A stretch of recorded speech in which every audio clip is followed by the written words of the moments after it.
Bonjour, bienvenue sur l'Amour en Soi TV.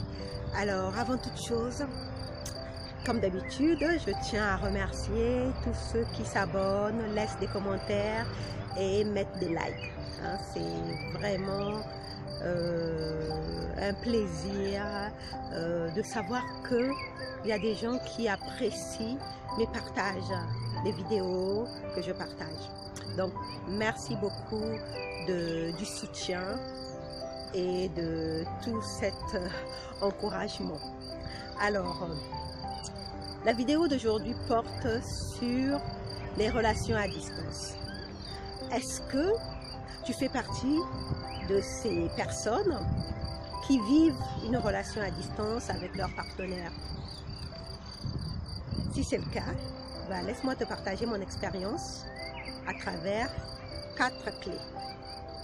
Alors, la première clé, c'est la communication.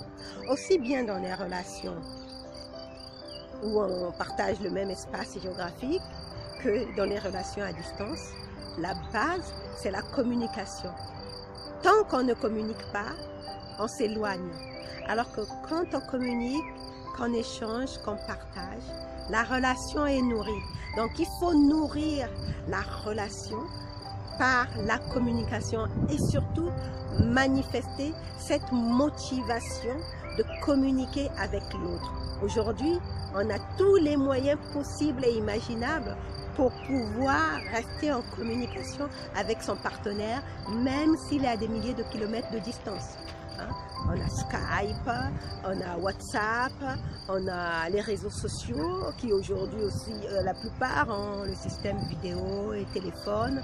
Donc, et puis il y a les emails, il y a les textos. Donc aujourd'hui, on n'a aucune excuse de ne pas communiquer avec son partenaire ou sa partenaire qui est à distance.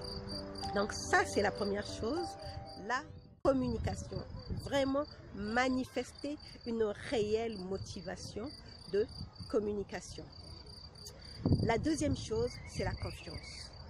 Parce que souvent, les relations à distance souffrent du manque de confiance. Parce que le fait de ne pas se voir tous les jours, on peut s'imaginer que l'autre fait des choses qui ne sont pas très au bénéfice de la relation. Donc, à ce moment-là, on commence à fantasmer et développer de la jalousie ou même de la possessivité.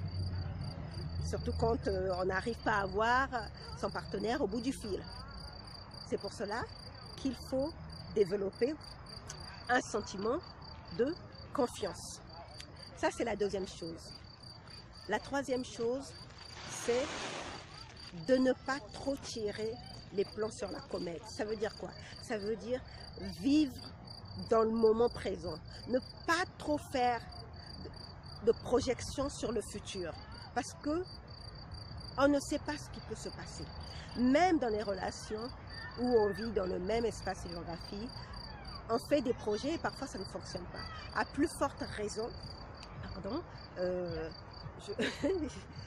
la nature, Alors, à plus forte raison, décidément, à plus forte raison, quand on est dans une relation à distance, ne pas trop se projeter vers le futur. C'est vrai qu'on peut ensemble, quand on échange, faire des projets. Mais toi, en conscience, là où tu es, tu peux décider de ne vivre que chaque instant que tu passes avec lui. Donc, vivre dans le moment présent. La quatrième chose, c'est de te dire que c'est une merveilleuse occasion qui t'est donnée de te connaître toi-même. Parce que la meilleure relation que tu peux avoir, c'est avec toi-même. Et si tu as une merveilleuse relation avec toi-même, tu pourras aller vers une meilleure relation avec quelqu'un d'autre. Donc, cette relation à distance que tu vis avec ton partenaire, dis-toi que c'est la meilleure occasion qui t'est donnée pour pouvoir te connaître et t'aimer toi-même à 100%. Voilà ce que j'avais à te partager à travers cette vidéo. Je te remercie d'avoir regardé et je te retrouve une prochaine fois pour un autre épisode de l'Amour en Soi TV. Bye bye.